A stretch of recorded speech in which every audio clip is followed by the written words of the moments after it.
नमस्कार, स्वागत है आपका IBN 7 में। मैं आपके साथ पायल भुइन। बुलेटिन की शुरुआत बीजेपी की बड़ी खबर के साथ करेंगे। प्रधानमंत्री नरेंद्र मोदी के खास माने जाने वाले अमित शाह बीजेपी के राष्ट्रीय अध्यक्ष बन गए हैं। बीजेपी दफ्तर में हुई पार्टी की संसदीय दल की बैठक में सर्वसम्मति से अमित शाह के नाम पर मुहर लगा दी गई। बैठक के बाद प्रधानमंत्री नरेंद्र मोदी, गृह मंत्री राजनाथ सिंह समेत पार्टी के कई बड़े नेता मंच पर आए और राजनाथ सिंह ने अमित शाह को पार्टी का अध्यक्ष बनाए जाने का ऐलान किया।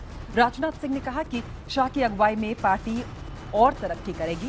इस मौके पर पार्टी के वरिष्ठ नेता लालकृष्ण आडवाणी, सुषमा स्वराज, अरुण जेटली और दूसरे नेता मौजूद थे। सबसे मिठाई खिलाकर अमित शाह को राष्ट्रीय अध्यक्ष बनाए जाने की बधाई दी गई। तो संसदीय दल की बैठक में अमित शाह के नाम पर मोहर लगाई गई। राजनाथ सिंह के बाद अब अमित शाह बीजेपी के नए अध्यक्ष चुन लिए गए हैं।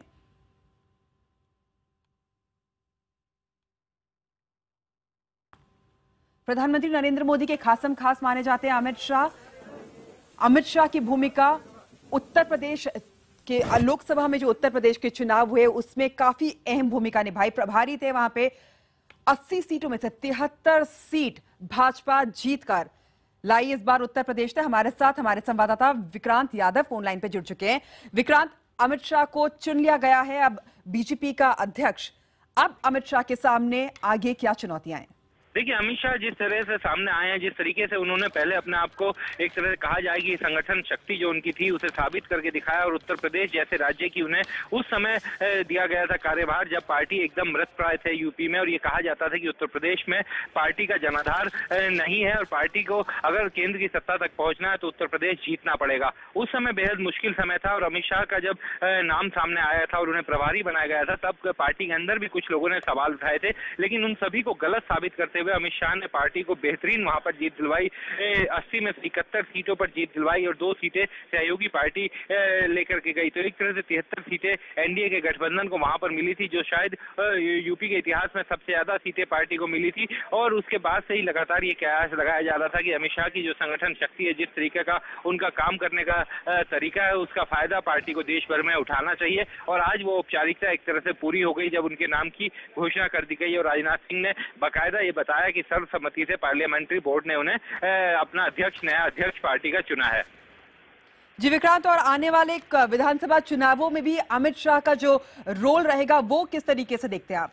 देखिए, बिल्कुल एक बड़ा रोल है क्योंकि पार्टी को कई राज्यों में विधानसभा चुनाव में जाना है और पार्टी को ये उम्मीद है कि जिस तरीके की कामयाबी उन्हें लोकसभा चुनाव के दौरान मिली है उसकी कामयाबी को बरकरार रखना पार्टी के लिए जरूरी है। और विधानसभा चुनाव में अगर पार्टी कांग्रेस को साफ करने में सफल साबित हुई तो इसके लिए पार्टी के भविष्य के लिए एक बेहतरीन कदम होगा। और विधानसभा चुनाव निश्चित तौर पर पार्टी के लिए काफी महत्व रखते हैं और इसी कारण इस समय उन्हें जिम्मेदारी दी गई है। जब विधानसभा चुनाव में कुछ ही महीने का समय है, पार्टी ये चाहती है कि इन विधानसभा चुनाव में जो विधानसभा चुनाव होने हैं उसमें पार्टी एक बेहतरीन प्रदर्शन करे और जिस तरीके से संगठन और सरकार के बीच का तालमेल होना चाहिए उसी बेहतरीन तालमेल के साथ पार्टी आगे बढ़े। और इस सब पर गृह मंत्री राजनाथ सिंह का क्या कहना है, ये भी आपको सुनाते हैं। सर्वसम्मत से श्री अमित शाह जी को भारतीय जनता पार्टी के राष्ट्रीय अध्यक्ष के रूप में अपनी सहमति दी है। आज से और अभी से श्री अमित शाह अब भारतीय जनता पार्टी के राष्ट्रीय अध्यक्ष के रूप में अब जिम्मेदारी का निर्वाह करेंगे। विक्रांत, हमने देखा कि जब ये अमित शाह को घोषित किया गया, बीजेपी का अध्यक्ष बनाया गया, उस समय जमकर तारीफ की गई। अमित शाह की का जो ऑर्गेनाइजेशनल स्किल है उसको माना जाता है। उनके विरोधी भी जो थे पार्टी के अंदर, वो भी उत्तर प्रदेश में जिस तरीके से पार्टी जीत कर आई 73 सीटों के साथ, वो भी खामोश हो गए। तो वो कौन कौन सी चीजें हैं जो अमित शाह की जो खासियत है जिसने उनको इस पद तक पहुंचा दिया?